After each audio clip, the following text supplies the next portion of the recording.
জীবনটা এখন বেদনা হয়ে গেছে, আর আগের মতো নাই, কোনো জায়গায় যাইতে পারি না, খালি ফ্যান ফলোয়ার। দেখি এখন আমার পর্দায় অন্য পর্দায় চলে গেছে, আমি এখন বিলাতি মাল খাই। আসসালামু আলাইকুম। ওয়ালাইকুম আসসালাম। কি ড্যাডি? আপনার নাম ড্যাডি? ড্যাডি আপনি আমাকে সালাম দিচ্ছেন কেন? আমি তো আপনার ছেলে, আমি তো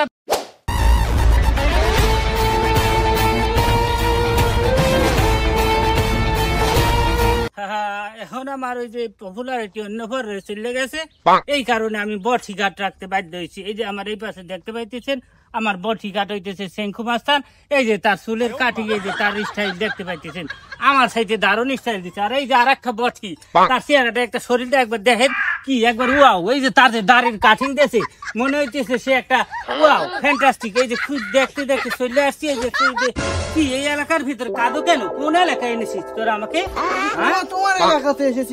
আরে মানে তো আমরা তোরা রাখলি দা আমার এখন এই এলাকা তো ফাঁকা করে দিতে, এখন আমার এলাকায় চলে আসছিস।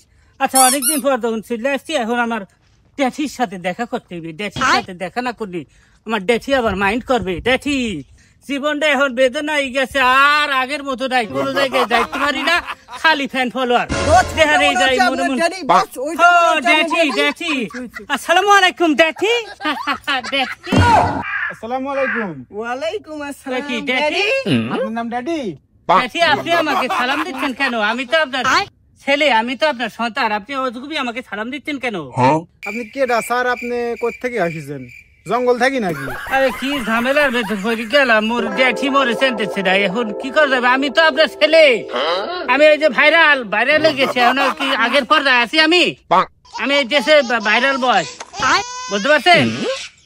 কিরে আমার সওয়াল, আমার তো আউনে বাউনে আর কোনো সওয়াল নাই, আমার তো একটাই সওয়াল, সেই একাব্বর। আপনি কি একাব্বর নাকি?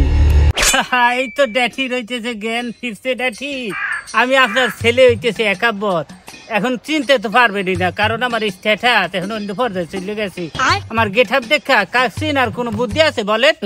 এই বীর কিছু কিছু মনে হচ্ছে তুই আমার সওয়াল একাব্বর। যাই হোক, তোর এই চিনা টিনা আমার নাই, তুই যে 2 লাখ টাকা লিয়ে এসেই কিছু চাকরির কথা কয় বাইক থেকে আমার কাছ থেকে। এই টাকার চিন্তনে টেনশনে আমি বুড়ি হয়ে গেছি, এখন এই টাকার হিসাব ডাকে আমার দিয়ে। দেখি এখন আমার পর্দায় অন্য পর্যায়ে চলে গেছে, আমি এখন বিলাতি মাল খাই, আমার পর্দায় আর নাই। টাকা পয়সা নিয়ে তুমি কোনো ধরনের টেনশন করবে না, তোমার 4 বাড়ি করে দিব। আর এই যে বাজান, তোমার জন্য বিলাত থেকে একটা মাল নিয়ে চলে আসছি, আর টাকা পয়সার টেনশন তুমি করো না। এই যে 1 ঢোক মাল খাইয়া তুমি সবকিছু ভুলে যাবে। তুই কলু কি? আমি তোর 2 লাখ টাকা দিয়ে আজকে আমার এই খড়িটা নি খাওয়া লাগছে, আর তুই এই মাল লিয়ে আইছো আমার। দেখি তোর মাল